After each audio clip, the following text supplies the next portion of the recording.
こんにちは、ペンタロウです。以前リターン1台目の 900cc で転んで骨折大怪我の人がいた話を姉妹チャンネルで話しましたが、しばらくぶりの人、初めての人、楽したい人が避けた方が良いかもしれない。でも噛めば噛むほど味が出て沼りやすい特徴強めバイクのお話です。1、縦置きエンジン。縦置きエンジンは前後方向にクランクシャフトが配置されているために縦と呼ばれますが、直列だと前後にエンジンが並び、V 型や水平対向は左右に並びます。ほとんどのバイクは横置きエンジンで、縦置きエンジンは数が少なく、予備知識なしで初めて縦置きエンジンバイクに乗ると違和感があると思います。そのため初めてのバイクやしばらくぶりの人は一般的な横置きエンジンを選んだ方が無難です。例えばペンタロウのモトグッチ V7 はエンジン始動と停止で横の力を感じます。停止状態ではそこそこ力を感じるので、知らずにうっかりすると倒れそうになるかもしれません。慣れないうちはサイドスタンドを立てて始動停止した方が安心です。走行中には横に押される力を感じませんが、シフトダウンの時クラッチを切ってブリッピングすると、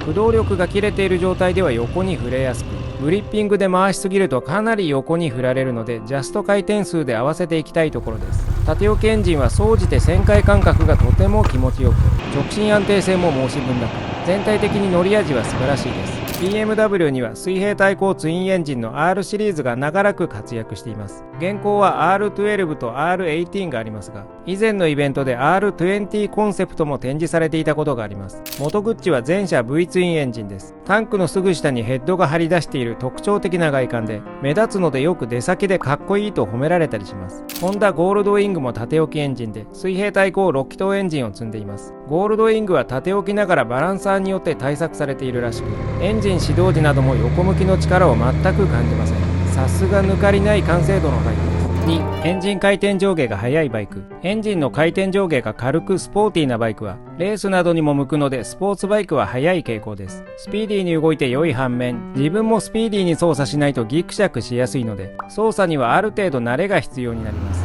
ギアチェンジは高速に操作して、クラッチ操作も切りすぎず、回転が落ちすぎないように戻すなど、キビキビ操作するとスムーズに動いてくれます。シフトダウン時のフリッピングもシビアに合わせないとショックが出やすいので、こちらもバイクの癖をつかむまでガクつくかもしれません。例えばヤマハの SR400 や川崎 W230 のようなバイクは、あえて回転上下がゆっくりになるようフライホイールなどが重めになっていて、こういうバイクはかなり楽にゆっくり扱えるため気楽に付き合います。ただ現代はクイックシフターが標準装備になっているバイクも多く、上下クイックシフター搭載バイクなら全く気にせず雑に操作してもガクついたりすることがなく、かなり楽になりました。3、前傾が深いバイク。以前の動画で前傾率ランキング国内版、会社を含めた総合ランキングを作っていますが、前傾度合いが一定以上深いと乗車感覚、操作感覚が変わってくるので、免許取り立てや長いブランク後には一旦避けた方が良さそうです。一般的にはバーハンドルの方が操作の難易度が低く、他にもリターンで年齢が変わっているといきなりは体が硬くてついてこないなど、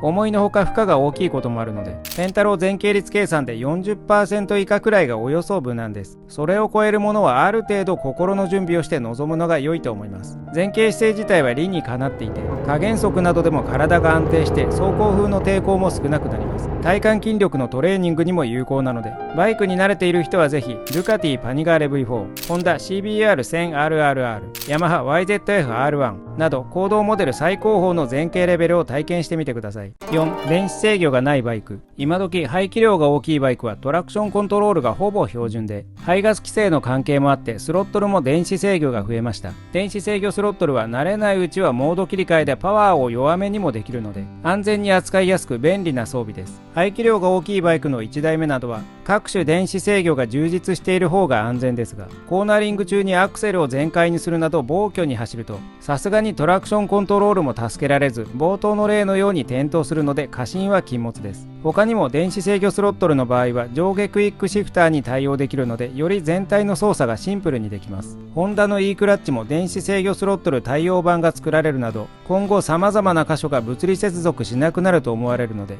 より乗り味は変わっていきそうです。電子制御が少ないバイクは珍しくなってきたので、機械式時計のように逆にニッチな需要はありそうですが、そういうバイクも味があって面白いです。機械と対話しながら走る感覚が強いので、もしかしたら飽きにくいかもしれません。5、ABS がないバイク。ABS は現在必須装備になっていて、125cc 以下を除く新車には全て標準装備されています。125cc 以下は ABS か前後連動ブレーキのいずれかが必須になっているので、スクーターなどは前後連動ブレーキもあります。2022年以前くらいまでの生産車両には ABS がないものもあるので、それほど古くない中古車でも車種によっては ABS がありません。論理的には ABS がない方が限界制動距離が短くなりやすいこともあり、 ABS なしモデルを勧める人がたまにいますが、サーキットなどで限界ブレーキングをやり込まないとできないので、というか刻一刻とコンディションが変わる公道の路面で常に完璧な限界ブレーキングできる人は普通いないので、素直に ABS モデルを選ぶ方が賢明です。フロントロックは即点灯なので、特別なこだわりがなければ ABS 付きを選んでください。唯一例外がオフロード車で、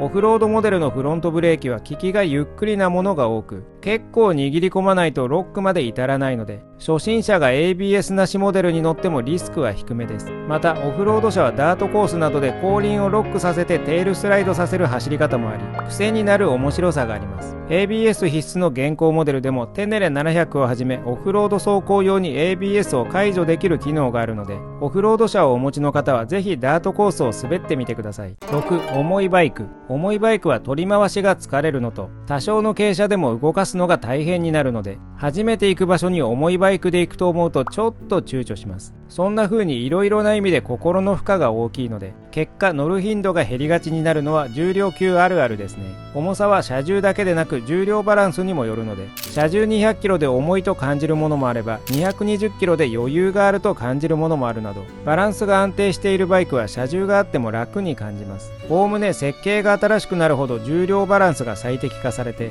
軽く感じやすいようなので、古めのバイクに手を出すときは特に重さ感が許容範囲か、あらかじめ確認する方が良いと思います。どれくらいを重いと感じるかは性別や体型、筋肉量によるので人によって様々ですが、いずれにせよ扱うのに体幹筋力が必要で、バイク用筋肉が鍛えられていないしばらくぶりに乗る人が250キロ、300キロなどに手を出すのは、もともと鍛え上げている人でないとまずまず無謀かもしれません。重量級バイクはどっしり安定した走行感覚のものが多いので、これはこれでとても魅力的です。7、ピーキーレスポンス。ちょっとアクセルを動かすとドカンと加速するようなピーキーなバイクは最近は少ないと思いますが、以前はたびたび新型車でも出ていました。 MT-09 の初期型などはピーキーな傾向と言われていて、全開モードの挙動がシビアで大変という感想がよくありました。現行では多くの車種が自然な方向になっているのでおよそ大丈夫ですが、中古車を探す際には注意しておくと良いと思います。8、キックスタートしかない。現行モデルにはセルモーターがあって当たり前なので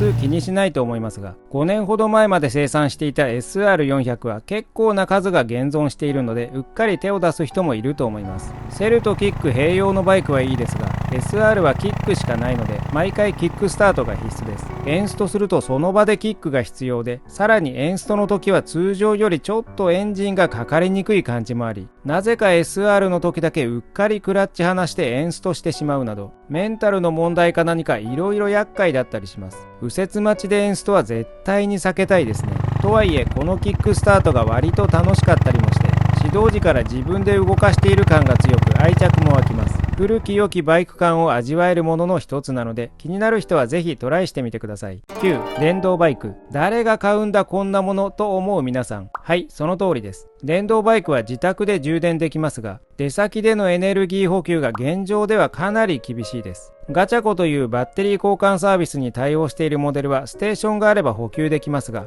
東京と大阪の一部にしかまだありません。独自規格のバッテリーはそもそも補給が難しいですが、ものによっては四輪用の 200V に刺さるアダプタがあればどうにかできます。航続距離は30キロから50キロ、多くて80キロくらいがせいぜいで、100キロ超えるものは数少なく、正直決まったルート走行でないとまだまだ実運用は難しいのが現実です。ただ走行感覚は抜群で、ゼロスタート加速力は最速クラス、アクセルとブレーキを使って足をつかずに完全静止もしやすいなど、都市部の走行では群を抜いて扱いやすい乗り物になっています。エネルギー補給速度や持続力のブレイクスルーがあれば間違いなく主流の乗り物になりそうなので、心の余裕がある人はぜひ体験してみてください。10、体型に合わないバイク。身長に対して大きいバイクや小さいバイクはおよそ乗りづらく感じます。巷のバイクレビューを見ても、大きい人はシート高が低いバイクの評価が低め、小さい人は大きめバイクに後ろ向きだったりもしますが、体型に合わないとハンドル操作などにも直結するので、乖離するほど乗りづらく感じるのは自然です。こればっかりは正直メリットはなく、できるだけ体型に合うバイクを選ぶことをお勧めします。多少ならシートやハンドルの調整でどうにか改善できることもあるものの、それも試行錯誤になるので、初めから合うものを選ぶのが良いと思います。ちなみにシートがフラットで前後着座位置の自由度が大きいものはどうにでもなることが多いです。ペンタロウの場合、ホンダのグロムやヤマハの SR400 はフラットシートで自分にちょうどいい位置に座れるので、